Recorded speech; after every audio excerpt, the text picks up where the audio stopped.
कैसे हैं आप सभी लोग।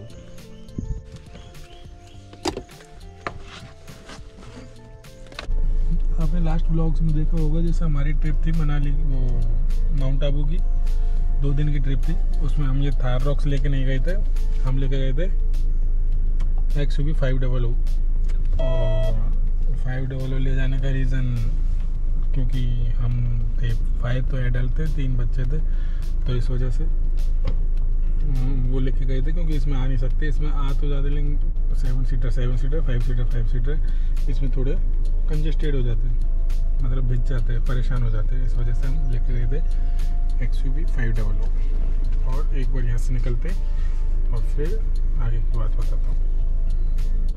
और इस व्लॉग में आपको मैं बताने वाला हूँ, जैसे हमारी पिछली जो ट्रिप थी माउंट आबू वाली, उसमें हम लेके गए थे XUV 500।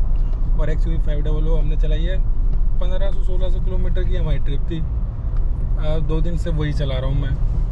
और आज सीधे XUV 500 से हम आ चुके हैं थार रॉक्स पे। 2000 किलोमीटर के बाद अब सीधा मैं इस पर थार रॉक्स पे आया हूँ। तो मुझे जो कुछ अलग लगेगा वो मैं आपको बताऊँगा, क्या डिफरेंस था क्या नहीं है। एक छोटी सी वीडियो, छोटा सा कंपैरिजन है XUV 500 और थार रॉक्स में मुझे क्या क्या डिफरेंस लगा, वो सब कुछ बताऊँगा। आप देखो यहाँ का मौसम कितनी गर्मी है, और 2 दिन से हम ठंडी में घूम रहे हैं। बिल्कुल ऐसा मौसम हो रहा था शिमला मनाली जैसा माउंट आबू में, क्योंकि वो भी हिल स्टेशन है। हाँ, जैसे सबसे पहले पॉइंट पे आते हैं, जैसे ही गाड़ी में एंटर करते हैं तो क्या फील होता है। जैसे थार रॉक्स इतने टाइम से मैं चला रहा था, और जैसे ही उसके बाद उसमें बैठा XUV में, तो सबसे पहले मुझे ऐसा लगा कि एक तो नीचे कि काफ़ी नीचे बैठे हुए हैं इसके कंपेयर में, और इसमें ऐसा लगता है एकदम ऊंचाई पे बैठे हैं और आगे तक बोनट दिख रहा है, और ऐसा फील आता है कि कितनी हाइट पर है। हाइट में काफ़ी डिफरेंस है। ग्राउंड क्लियरेंस भी उसका 200 का अराउंड होगा, इसका 250 होगा। अब जैसे XUV में बैठते हैं तब उसमें काफ़ी इजीली बैठ जाते हैं, कोई दिक्कत ही नहीं। और एक इसमें बैठते हैं तो बड़ी मशक्क़त करनी पड़ती है। मेरी जैसे 6 फीट हाइट है, तब भी मुझे ऐसा लगता है कि हाँ थोड़ी दिक्कत सी आती है, लेकिन उसमें बहुत इजीली बैठ जाते हैं। उतरना चढ़ना बहुत आसान है, उसमें कोई दिक्कत नहीं। और दूसरी बात, ये हेडरूम इसमें काफ़ी ज़्यादा है, क्योंकि इसकी जो विंडशील्ड एकदम स्ट्रेट है, और उसकी थोड़ी एरोडायनामिक्स है, तो फिर इसकी वजह से एक हेडरूम का काफ़ी फ़र्क है। इसमें बहुत ज़्यादा, उसमें कम है, लेकिन उसका एडवांटेज XUV 500 को बहुत अच्छा मिलता है। जैसे उसको हाई स्पीड में चलाएंगे तो एकदम स्टेबल रहती है, 150, 160, 70, 80 एकदम स्टेबल रहती है, और ये नहीं रहती। अब देखो एरोडायनामिक्स और थोड़ी हाइट की बात चल रही थी, ग्राउंड क्लियरेंस की, तो फिर उसमें डिफरेंस बताता हूँ क्या आ जाता है। अब ये गाड़ी चल रही है ना, थोड़ी ऐसे लगती है कि हाँ थोड़ी बाउंसी लगती है, जबकि वो नहीं लगती है, ऐसी XUV नहीं लगती, वो बढ़िया चलती है। और ये थोड़ी हेल्दी भी है, और वो एकदम सेडान गाड़ी जैसी रहती है, उस तरह से चलती है। बिल्कुल सेडान वाला फील आता है उसमें, दोनों ही फील आते हैं, थोड़ा सेडान का, थोड़ा जो ऊंची गाड़ियाँ होती है उनका जैसा ऊंचाई होने के कारण ये डिफरेंस भी आता है। और देखो XUV 500 है, वो 3000 RPM पे जाती है 150, और ये 3000 RPM पे जाती है 145। तो ये तो ज़्यादा डिफरेंस नहीं है। मैंने देखा था काफ़ी अच्छे से, कल 3000 RPM पे वो 150 जा रही थी, 150 के समथिंग मान लो, और ये 3000 RPM पे जा रही है 145। लेकिन 145 तक हाँ सही चलती है।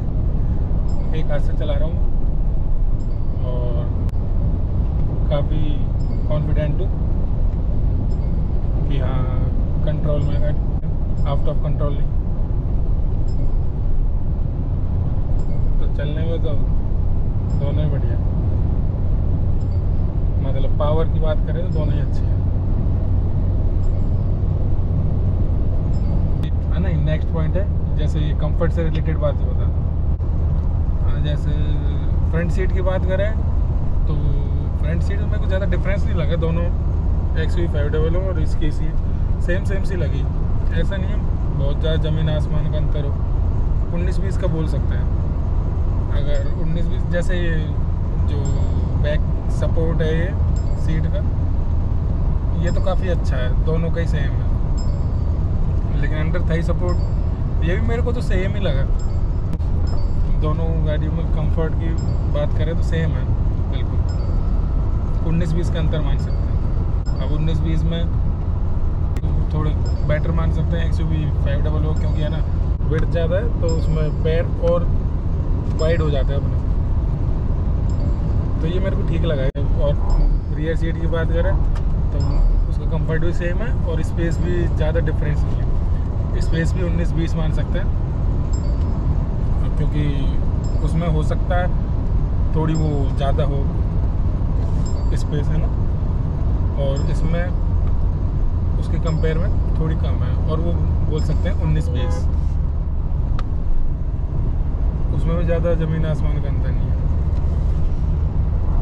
ऐसा है स्पेस और ये कंफर्ट, सीट कंफर्ट। और रियर सीट की बात करें तो रियर सीट का कंफर्ट है दोनों का सेम। एक और बात बताता हूँ, सबसे मेन जो मैं इलेक्ट्रॉनिक्स में ज़्यादा नहीं जा